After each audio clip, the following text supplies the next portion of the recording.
सबसे तेज प्रधान टाइम से मैं तेज सिंह नारंग फिर से जुड़ा हूँ आपके साथ एक बार फिर।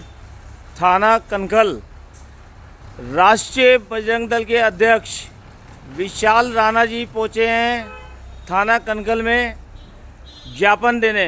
आइए जानते हैं विशाल जी से कि किस महत्व के लिए ज्ञापन दिया है। पहले तो विशाल जी नमस्कार। नमस्कार, आपका सबसे प्रधान टाइम से बहुत बहुत धन्यवाद, आभार आपका। आज 1 अक्टूबर अभी परसों की एक घटना थी कनखल थाने क्षेत्र के अंदर जमालपुर में। एक 21 साल का लड़का जिसका नाम सुमित चौधरी था, बहुत ही अप्रिय घटना है। उसी के साथ के किसी पता नहीं अज्ञात लोगों ने गोली मारी, उसकी हत्या कर दी। हम लोग आज ज्ञापन देने के लिए उसके आए हैं कि इस पर रोकथाम हो, लेकिन दुख इस बात का है कि हम ज्ञापन देकर चले जाएंगे। जो हमारा समाज है वो एक दिन इसकी वीडियो फोटो देखेगा, भूल जाएगा, लेकिन जिसका वो बच्चा था, उस माँ का लाल, उस घर का चिराग हमेशा के लिए ख़त्म हो गया।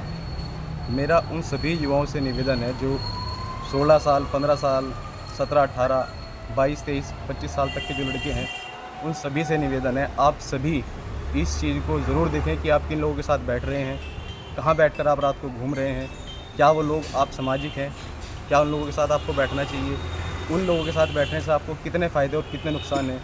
अभी शायद ही कोई सा ऐसा थाना या कोई सा क्षेत्र बचा होगा जहाँ इन लोगों के बहुत बड़े बड़े ग्रुप ना घूमते हों, अलग अलग नाम उनके हैं, और बहुत थोड़ी संख्या में वो लोग डंडों के साथ 200-250 लड़के इकट्ठे हो जाते हैं। कहाँ से आते हैं, कौन लोग हैं, क्या वो हरिद्वार के रहने वाले हैं, ये पुलिस को जांच का विषय है।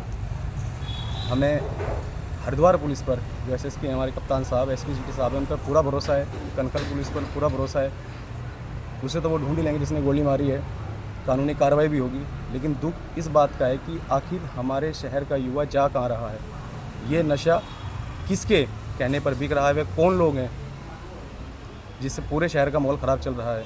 ये बहुत ही गंदे नशे के कारण हमारा समाज, हमारा युवा भ्रमित है। वो नहीं समझ पा रहा है कि क्या सही है, क्या गलत है। उसके माँ बाप ने कितनी मेहनत की उसे पढ़ाने लिखाने के लिए, समाज को उससे क्या उम्मीद है, इस देश को उससे क्या उम्मीद है। जहाँ बच्चे को डॉक्टर, इंजीनियर बनना चाहिए वो क्या बन गया।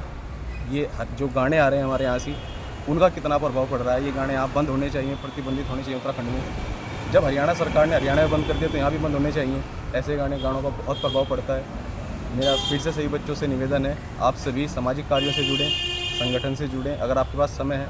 अन्यथा आप अपनी पढ़ाई पर ध्यान दें, अपने परिवार पर ध्यान दें, और एक बार उस बच्चे के परिवार के घर जाएं जो लड़का था सुमित चौधरी जमालपुर का, जाके उसकी माँ की हालत देखें, फिर घर जाएं अपनी माँ की हालत देखें अगर कुछ ऐसा हो गया। क्योंकि जिन लोगों के साथ आप घूम रहे हैं, कहीं ना कहीं उसका भविष्य, उसका अंत यही है कि आपको शायद ये तो जेल के पीछे या फिर आपको मृत्यु, यही 2 चीज़ें प्राप्त होंगी। आप लोगों से निवेदन है, आप ये सारी चीज़ छोड़ दीजिए, अपनी पढ़ाई पर, समाज पर, अपने कार्यों पर ध्यान दीजिए। जय श्री राम। सीधा प्रसारण दिखा रहा है आपको सबसे तेज प्रधान टाइम। अध्यक्ष विशाल राणा जी ने कितनी महत्वपूर्ण बात कही है। नशा, ये नशा बंद होना चाहिए। ये धर्म नगरी हरिद्वार है, या नशे का पूरा बाजार खुला है, खुलेआम नशा बिकता है। और विशाल राणा जी ने और भी अच्छी बात कही है कि अपने माँ बाप का ध्यान रखें, अपनी पढ़ाई की तरफ ध्यान दें, संगठन से जुड़ें, उसमें आपका ही फायदा है। तो प्रधान टाइम की भी है एक अपील कि नशा ना करें, जागरूक रहें और अपने परिवार का ध्यान रखें। सीधा प्रसारण दिखा रहा था आपको सबसे तेज प्रधान टाइम। जय श्री राम, जय श्री राम, जय श्री राम।